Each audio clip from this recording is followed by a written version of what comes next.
제 빚 좀 없애주세요. 코인 투기꾼 아닙니까? 아닙니다. 아니에요. 제가 원래 그런 사람이 아니거든요. 돈도 없는데 빚 져가면서 코인 했죠? 네. 그게 투기야. 판사님 제발 이 방법 말고는 집을 살 수가 없어서. 안 돼. 안 바꿔줘. 빨리 돌아가. 근데 서울은 해준다는데요? 어? 왜? 왜냐면요, 제가 지금부터 알려드릴게요.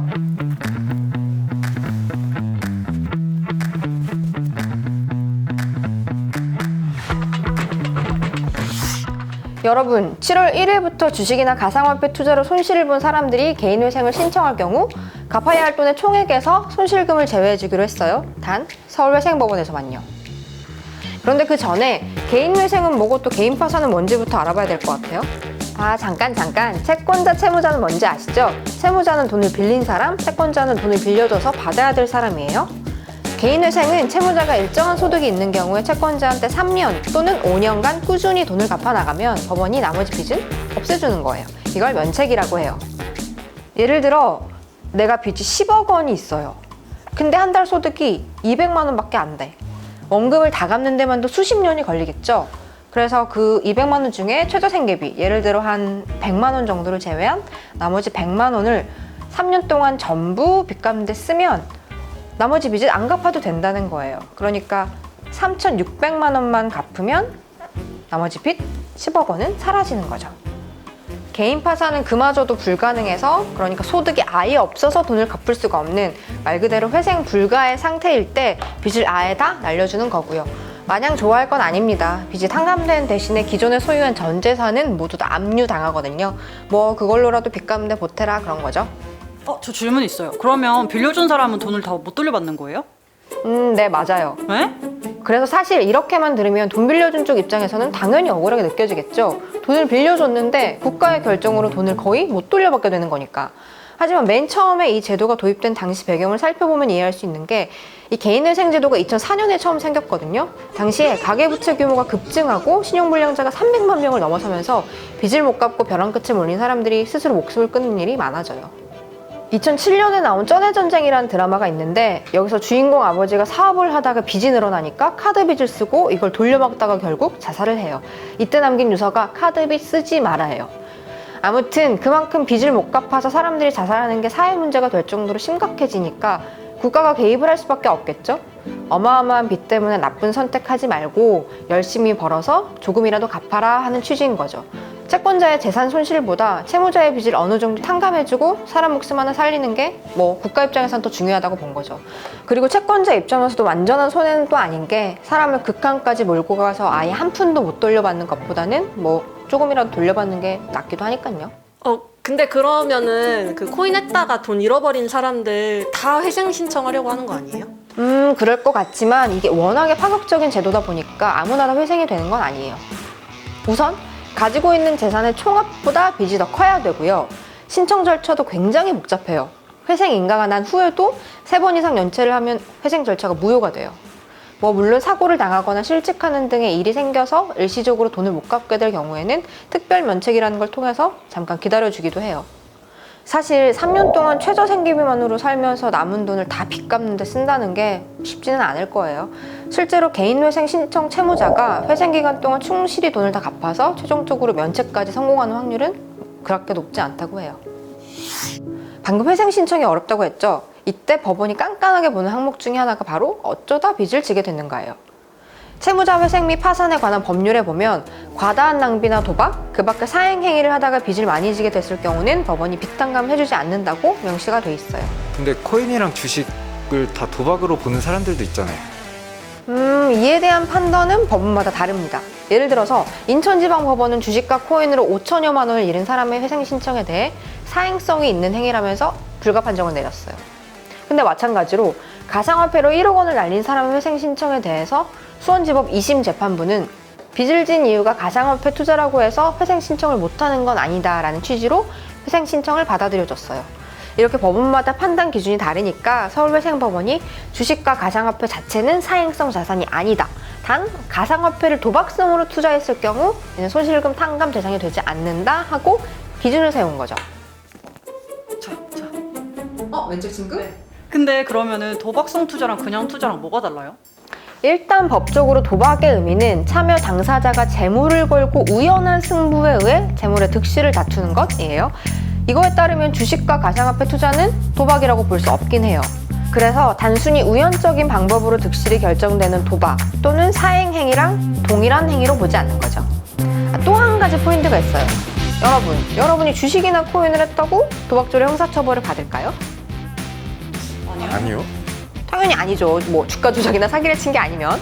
마찬가지로 회생이나 파산 절차에서도 주식, 코인 투자를 도박 행위와는 다르게 보는 시각이 많아요. 뭐 법적인 판단은 그럴 수 있다고 해도 여전히 주식이나 코인을, 특히 코인을 일반적인 경제활동이라고 보지 않는 사람이 많은 건 사실이죠. 한탕을 꿈꾸고 고위험에도 강행한 투자니까 그로 인한 손실도 감당해야 한다는 생각은 여기에서 비롯하는 걸 테고요. 저희가 한국일보 유튜브 커뮤니티에 이 내용이랑 관련해서 찬반 투표를 올렸는데 6%대 94%로 반대 의견이 압도적으로 많았어요. 서울회생법원의 판단이 일종의 국민 법감정이랑 괴리되는 것처럼 보이는 건 바로 이런 이유에서겠죠. 그리고 더 자세히 들여다보면 이렇게 부정적인 여론이 강한 건 이 준칙에 대한 오해에서 비롯된 측면도 있어요. 이번에 생긴 준칙의 요지는 주식이랑 가상화폐로 인한 빚을 탕감해준다기보다는 회생 절차에서 변제금, 그러니까 얼마나 갚을지를 산정할 때 주식과 가상화폐의 가치를 매입 당시 가격이 아닌 폭락 이후인 현재 가격으로 보겠다는 거예요.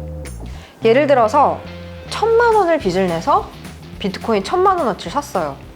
근데 이 비트코인 가격이 현재 100만 원까지 떨어졌다면 이때의 청산 가치, 즉 채무자가 현재 돈을 갚기 위해 처분할 수 있는 재산 가치는 1,000만 원이 아니라 100만 원으로 보겠다는 거죠. 그러니까 청산 가치를 1,000만 원으로 치면 너 1,000만 원만큼 갚을 수 있네? 그럼 그만큼 갚아인데 청산 가치가 100만 원이면 너 100만 원밖에 못 갚겠구나. 그럼 그만큼 적게 갚아가 되는 거죠. 참 쉽죠? 사실 채무자의 자산 가치를 파악할 때 부동산이나 자동차 같은 것들은 원래도 샀을 때가 아니라 회생 신청을 한 당시 기준으로 평가돼요.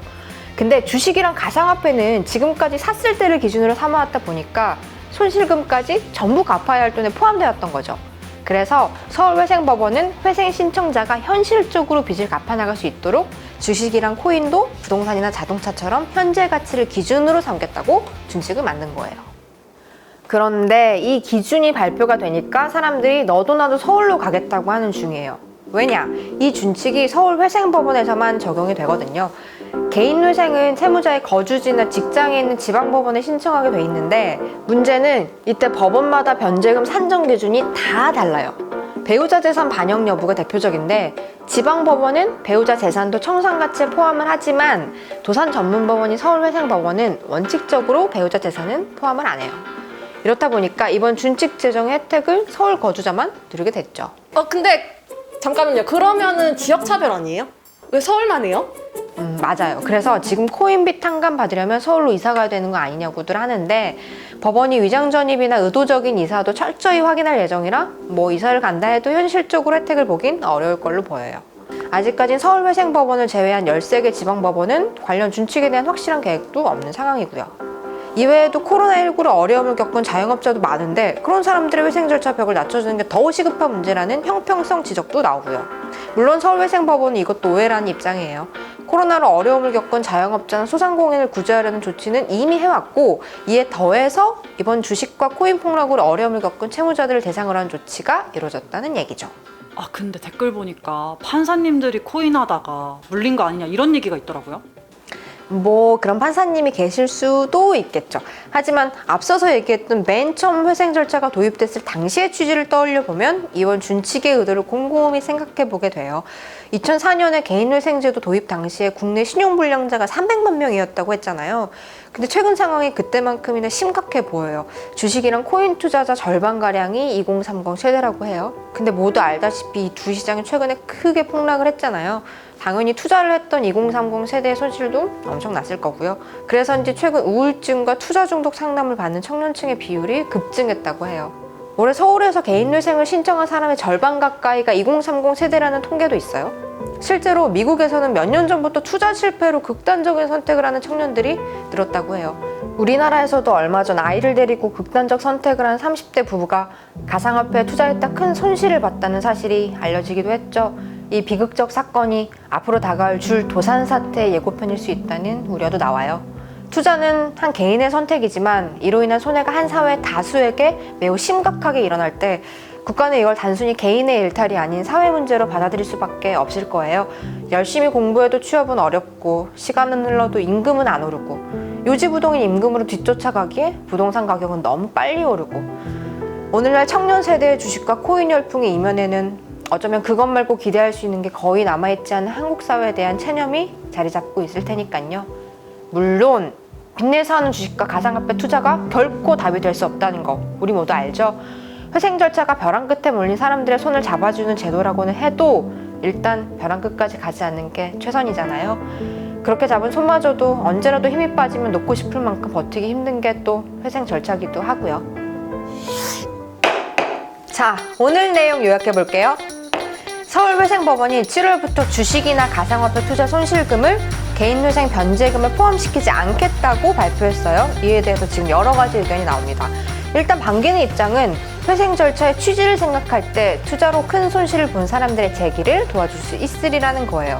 일반적인 오해처럼 안 갚아도 되는 게 아니라 금융자산의 현재 가치를 기준으로 일부라도 갚게 돕겠다는 거니까요.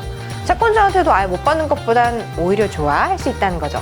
그리고 자동차나 부동산 같은 자산도 매입 시점이 아닌 현재 가치로 판단하는데 투자 자산만 현재 가치가 아닌 매입 당시로 가치를 산정하는 건 옳지 않다고 보는 거고요. 하지만 반대의 목소리도 만만치 않습니다. 주식과 코인은 투기에 가까운 투자니까 사행성 자산으로 봐야 된다는 거죠. 한탕을 노리고 과도하게 투자한 거니까 그 손실도 개인이 책임져야 한다는 거예요. 게다가 서울회생법원에서만 혜택을 볼 수 있으니까 지역차별 문제도 제기가 되고요. 늘어나는 2030 코인 빚투족의 실패, 개인의 책임으로 볼 것인가, 사회 안전망이 필요한 이 사회의 문제로 볼 것인가. 여러분의 생각은 어떠신가요? 댓글로 남겨주세요.